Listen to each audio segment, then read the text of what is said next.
I call white privilege a myth. There's nothing that white people can do to stop black people from succeeding in America today. There's no law, there's no legislation, there's no hierarchy. There's nothing that can stop black people from being just as successful as anybody else in America today. So, do you believe that or not? So, I mean, there's nothing officially on the books that says you're... No, unofficially. So let me finish. So there's nothing on the books that officially says you're black, you can't do this. What we're existing in today is after generations of systems that excluded black people specifically from access to economics, from infrastructure, from education. Now we're existing, we're born after generations of that, where people now have access to that and they can meet out who gets it. So we see in all the statistics, black people have access to the lowest numbers of economics. They have the lowest education funding. They have the lowest access to venture capitalists. This doesn't just happen out of nowhere. This happens after generations of literal laws that were met. It was collusion between private businesses and the government to specifically exclude black people from opportunity. We know this in redlining. We know this in gerrymandering. We know this in Jim Crow laws. I mean, we just barely got to actual, I mean, we're still fighting over whether or not we have a proper representation in corporate demographics. I mean, we have DEI and all this, but still look at corporate demographics. It's still white men, vastly the majority of it. Do you think that's because of ability? No. Yeah, it's no, because let me finish. Okay. It's because of generations of access that were excluded from a certain community and given to a certain community. So right now, let me finish. No. So now we see in 2025. Look at this. Look point. at the statistics. Do you think it's a coincidence that the communities that were systematically excluded from these things, again, collusion from private businesses and governments for generations, hundreds of years, we're what, 50, 60 years out of this now. Do you think it's a coincidence that these communities have poor outcomes versus these communities that were given this access? All right, look, there's no need to even insinuate that there's coincidence at all, because there's actual actionable things that you can see that cause communities to fail. And we know that a lot of it, you're gerrymandering and all of the stuff. You could say, what about the two-parent homes?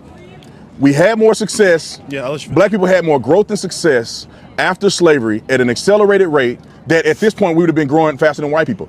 But at some point, we bought into the propaganda of not pulling ourselves up by our bootstraps, not marrying the women that we have children with, not exploring economic success and having a community of growth and money circulation. And we divvied all that away. And I believe the civil rights movement. And now we're in a desolate place, still hoping and praying that politicians are going to rescue us, and they never will. Black people today, if you go and get an education, you will be successful. I went to a school that was Dunbar High School. You can look it up on your phone. Dunbar High School and Stop 6 right in the hood. How am I successful? Because I got an education. The people from that school that did not do well is the people that did not pursue their education. Now, whether they mom and them helped them, that ain't got nothing to do with me, ain't got nothing to do with white people or nobody else. Unfortunately, they were in an environment like that. But that's a choice by individuals. That's not a system in place. So, I mean, and you say coincidentally, I'm trying to find an example of how these communities are failing. You can find correlated things. Households that do not succeed are households that are broken. Do you agree? Yeah. How are households broken? I don't think there's a system in place to tell you to get on top of Betsy and hit that and then don't take care of your kids. That's not a system in place that's doing that. A man is making a decision to do that. It's exploited, exacerbated in culture and music by black people that affects black people. And that determines the outcome that we see today. Not Jim Crow, the crack epidemic, all of that stuff is things of the past. And even then, it didn't affect all black people. If you had crack in the community, nobody made you sell that to your brother or your sister. That's a fact. People decided because they wanted quick money. They want quick success. They want a ball. They want to do all this stuff. So they begin to degrade their own people in order to get temporary wealth and success. That damaged the black community. Violence, gang membership. That's the difference. That's one of the big differences between poor blacks and poor whites is you have a level of violence in the inner city communities that don't exist in other places. This is cultural dynamics that we are afraid to address because we rather say it's the white man's fault. It's some system that happened 70 years, 80 years ago, slavery a couple hundred years ago. We go down a list of those things and not addressing the real issues. I grew up in a black community. White people weren't the problem. White people historically wasn't the problem. That community used to be a very successful black community in Stop 6, Fort Worth, Texas. Very successful. Doctors, lawyers. Then what happened? The degeneracy of a generation of blacks begin to destroy Do the you really community. think that's what happened, man? Do you really think? I think that has a lot more to do with it really than think Jim Crow people and all were of like that stuff. going wild, and they're like, let's just be fucked up and fuck this all up? Like, do you really think that? I that's think they what got happened? tricked into you it. Don't, you don't they think got tricked that, into it. You don't think that there was a system? No. I think they got tricked into it. That deindustrialized their centers, that tax theft, that they took the taxes from them and gave them to wealthier neighborhoods. Like, this is how it happened. No. I think that was a tangent. I want to go back to what you were I saying think before. I got 2 points. Wait. Okay. So the first thing. So I just want to say first off. Does white privilege exist? Nobody has ever tried to imply that all white people have better lives than all black and brown people. That's what we call a false argument or a straw man. Nobody's been arguing that. No, but does a white working class kid in Glasgow, for example, to take that example that Anna Sarwar was talking about, do they have privilege? Imagine you've got two working class people and their brother and sister. They grow up in a very working class area in pretty hard poverty their entire lives. They both grow up to be the age of, say, 20, and they're both on a similar financial sort of level. But the man, he has the ability to walk down a dark alley feeling significantly more confident in his safety than the woman. His chances of being sexually assaulted during his life is significantly lower. The chances of his ability to get promoted at work is significantly higher because no boss is going to think, oh, but he might get pregnant and have to take maternity leave. So he's going to have some advantages over that person. Would you agree that he has a male privilege over his sister? Yeah, yes or no? Undeniably, okay. There is such a thing as a kind of male privilege. Okay, so my next question is, would you call that person who is in poverty privileged? No, I wouldn't, because I think the language of privilege... So you are able to understand, as you've just agreed, that there is such a thing as having privilege, such as male privilege, versus being privileged, which means you've got a cushy life, a pretty comfortable place in society. I think so you understand that, but when it comes to race, you're having an issue with it. Because if we take the situation of the working class community, given that in the UK, Oxford University sent out 3,200 job applications to various sectors of the UK economy, and the only thing they changed was the name. And they found that if you have an ethnic minority sounding name, you have to send between 70 and 90% more applications to get a call back, which means your ability to get a job, i.e. your ability to get money, your ability to have a decent quality of life in the UK passes through a filter of racism. Which is why, in my view, we should have blind applications so that you don't know the details, the sex, the religion, the whatever of anyone applying. That's why people use phrases like Britain is racist, because your ability to have a decent life passes through a filter of racism, which means that when you're talking about working class communities, people who are white are going to find it that little bit easier to escape poverty compared to their working class black and brown neighbours. That is by definition But there are lots of other metrics. I mentioned how white working class boys now are the section of society who are doing worst in school. Nobody is seeing that person's race when they're passing the GCSEs, but somebody is seeing that person's race when they're looking at somebody's CV. Does it matter then if white working class kids are performing so badly in school? You have to point at what the actual cause of that problem is. If you're saying that, but it's not just because they're all thick, is it? But but you have to tell me what the problem is and how you want to address that. I'm like you said, blind CVs, anonymous job applications is a way to solve the problem that I'm pointing to. Tell me what the problem is that you're pointing to and how you want to solve that, rather than just saying let's not address white privilege as a concept. If you want to address that problem, address that problem. I think we need to be talking more about class and less about race, not because race is not important, of course it is, but if you can fix many of the class issues still facing our society, you will also fix many of the race problems. So yes, if you address class issues, you will address a lot of racial issues as well. However, to use this as an argument for why you shouldn't be addressing race issues is simply a way to protect white privilege. I don't think anyone's saying we shouldn't address race issues, though. So why are you trying to put them in combat with each other? Why are you trying to make working class communities fight against each other? I'm saying we shouldn't use the phrase white privilege. Sorry, I got to come in there because the gaslighting is off the scale. My brother in white, you just said. We need to be talking more about class and less about race. So you literally said, let's talk about racism less, which means let's fight racism less, which means let's allow problems that are directly caused by racism, which aren't all economic, to continue. That is explicitly defending racial hierarchy, but he's pretending he hasn't said that. Because if you are that white working class kid in Glasgow, you hear that, and it probably provokes racial tension as opposed to diffuses it. So given that you were able to understand that the male brother obviously has a male privilege over his working class sister by virtue of being male, and you were able to understand that, and understand that doesn't mean that he is privileged per se. You were able to understand that. Why are you trying to imply that working class boys and men are not able to understand that as well? They can understand the difference between having certain privileges versus being privileged. You can understand that. Why are you trying to imply that they're not intelligent enough to understand that as well? No, I just think you have to accept that most people, when they hear the term white privilege, are not going to have a 20-minute intellectual discussion on the radio about the nuances of the debate. They're going to hear you're privileged, and they'll think, hang on a minute, I'm not privileged. Did it take 20 minutes for you to understand it? So why can't I think I think it's a fair point, is it not, Femi, that language matters. Language really matters. And if you're going to take people who are objectively some of the least privileged people in our society and tell them, actually, in many ways, you aren't quite privileged, of course they're going to push back against that. No, but again, language matters. We just discussed the difference between saying somebody is privileged and somebody has certain privileges. You can understand that, as you said, language matters, but you keep implying that they are too thick to understand that. No, I'm certainly not implying that. What I'm saying is you that understood it, but they can't. By definition, that's what you're saying. Come on, you can accept it's a clumsy phrase. There are better ways of making that argument. Name one then. Name one. Well, I think let's talk about class. I think we have to talk about class. No. You're moving away from race again. You don't want to address race. Yeah, because I think if we address class-related issues, then we fix a lot of the race issues at the same time.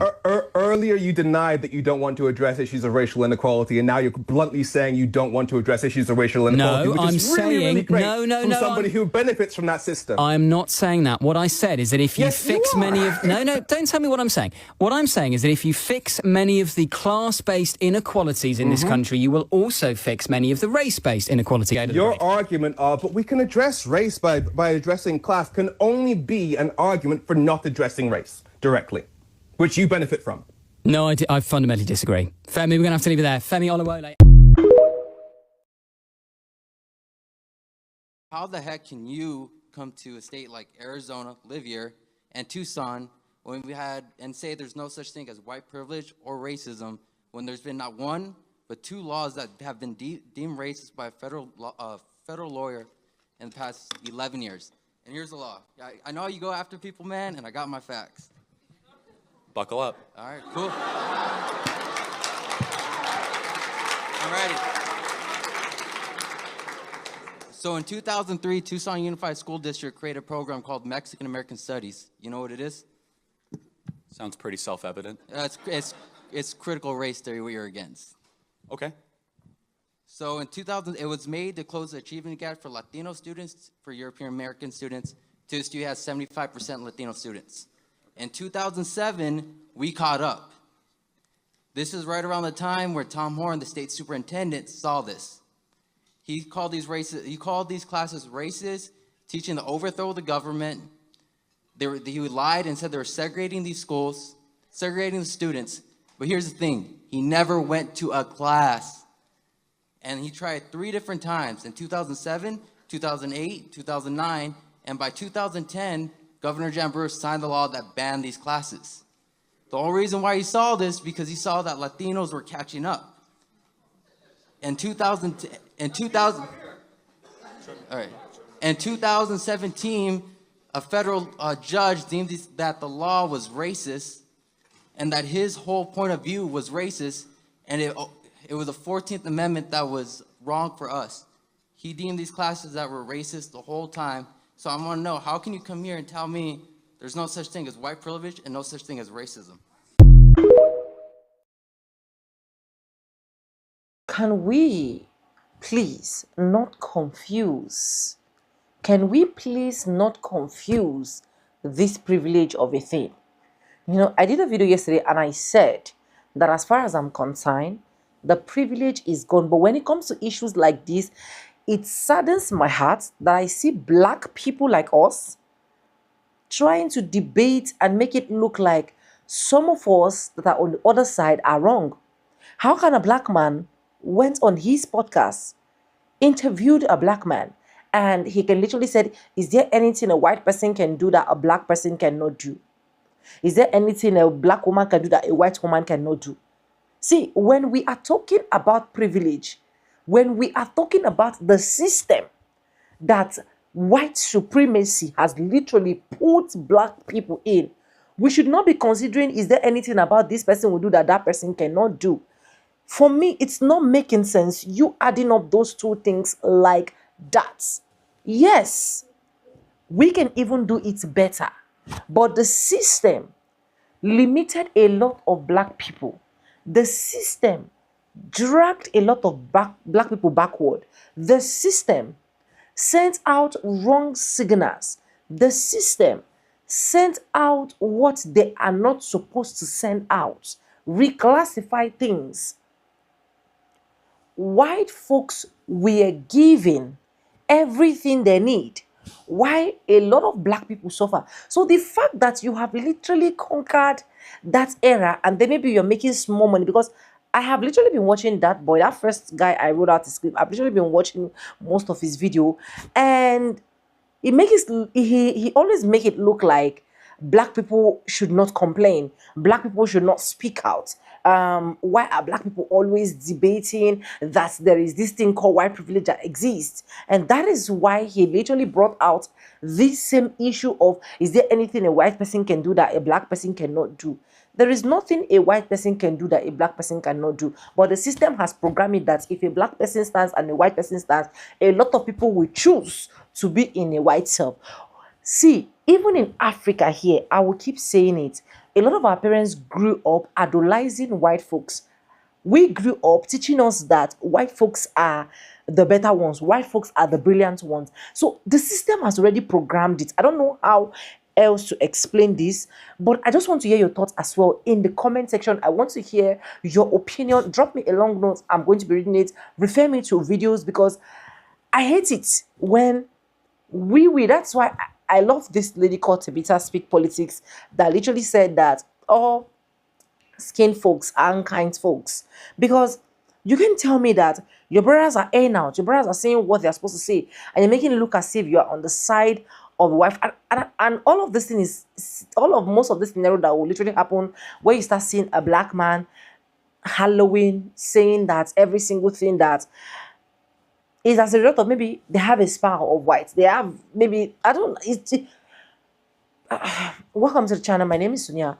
Subscribe, like, comment, and share. Credit to the original creators of every single clips and stitches we have in this episode. I want to say a very big thank you to every single one of you liking, commenting, sharing, dropping super thanks, and also joining me in the membership. I do not take you guys for granted. You guys are absolutely the best.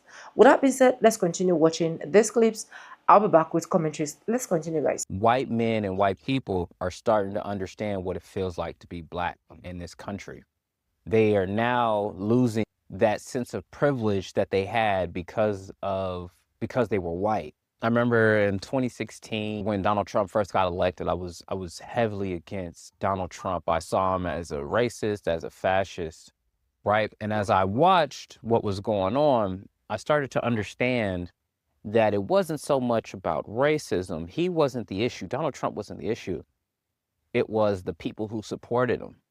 Why should I really be mad at a mouthpiece for all of the gripes that white America has with America? The thing is that white America thinks that their issue is with black folks. They think that their issue is with Black Lives Matter. They think that their issue is with black issues. And really what it is that white men and white people are starting to understand what it feels like to be black in this country.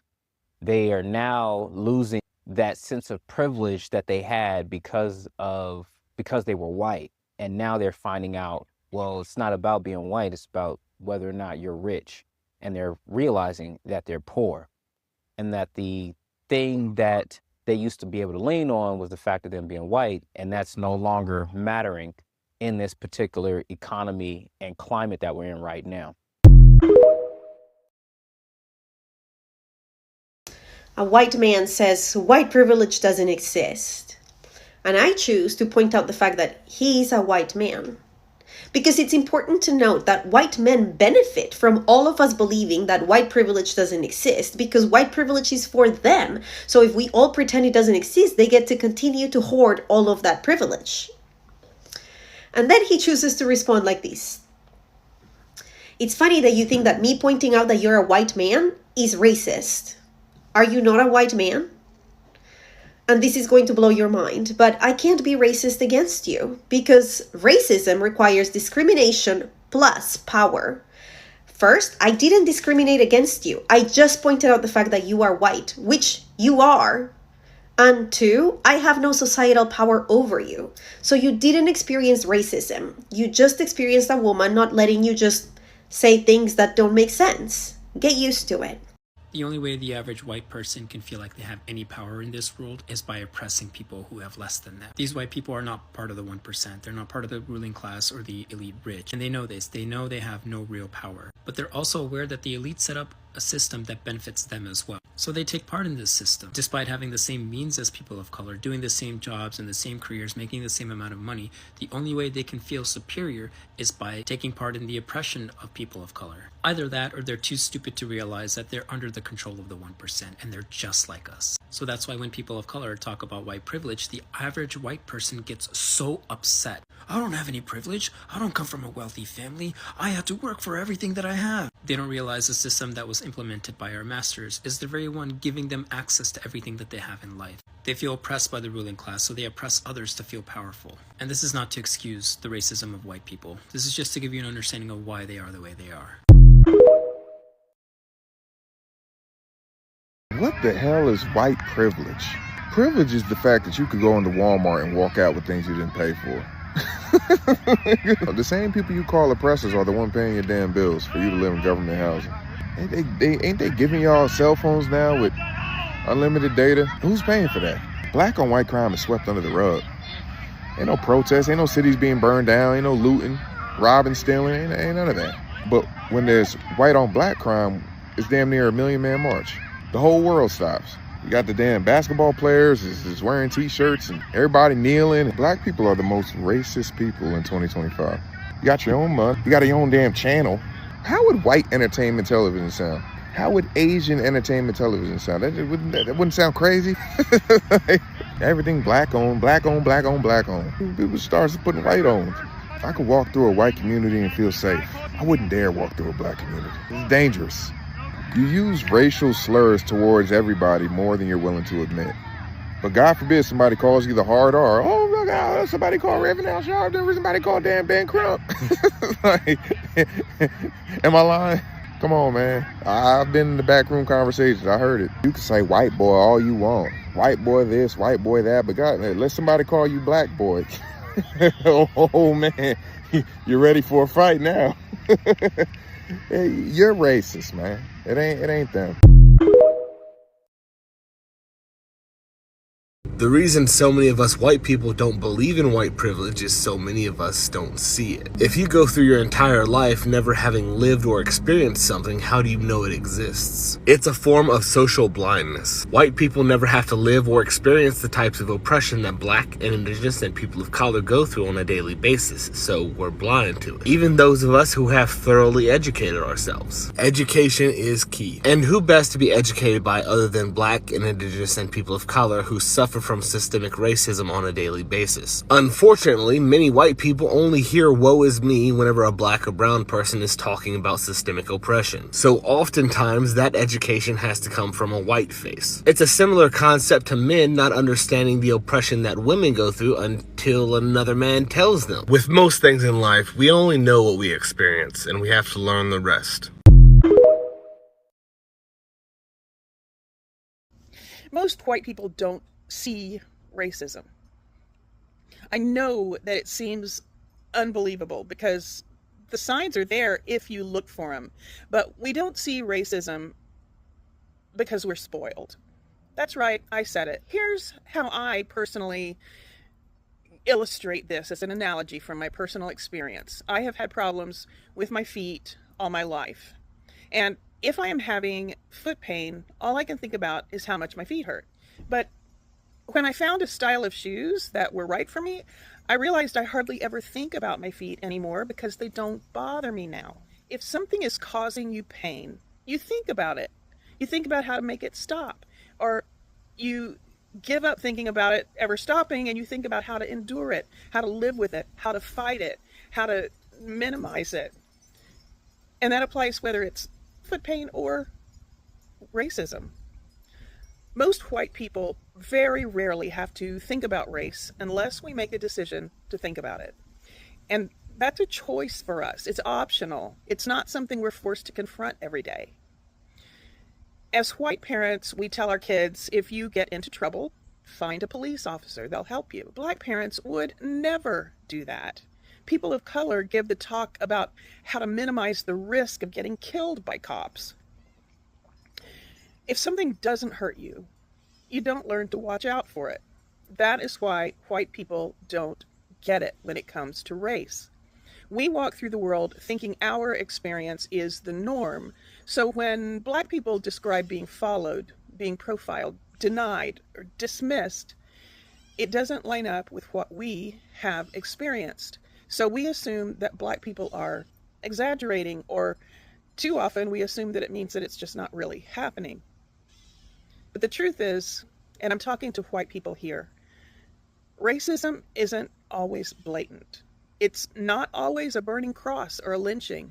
Sometimes it's a policy or a pattern that benefits us and makes us comfortable, so comfortable that we don't even notice.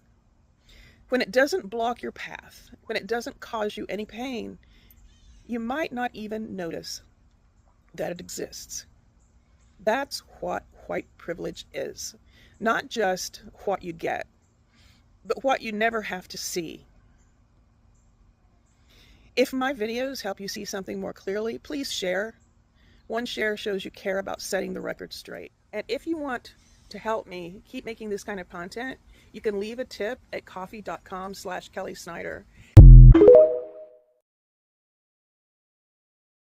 Vessel white privilege doesn't exist. I'm sick to death of leftists saying that crap when it's clear in the body cam footage the one who was awarded privilege was the assailant. So obviously don't know what they mean by white privilege. Google it, man. I'm not here to explain. Anyways, welcome back, guys, and thank you so much for watching. And for those ones that literally maybe in one way or the other are still confused, oh, I think we're equal, I think the black and the white folks are equal, I think we're actually doing the same thing, I think we can do the same thing. In slavery in 1690s to 1865, millions of Africans and their descendants were enslaved, creating anonymous wealth for the country while denying black people freedom, education, poverty, and property, and basic human rights.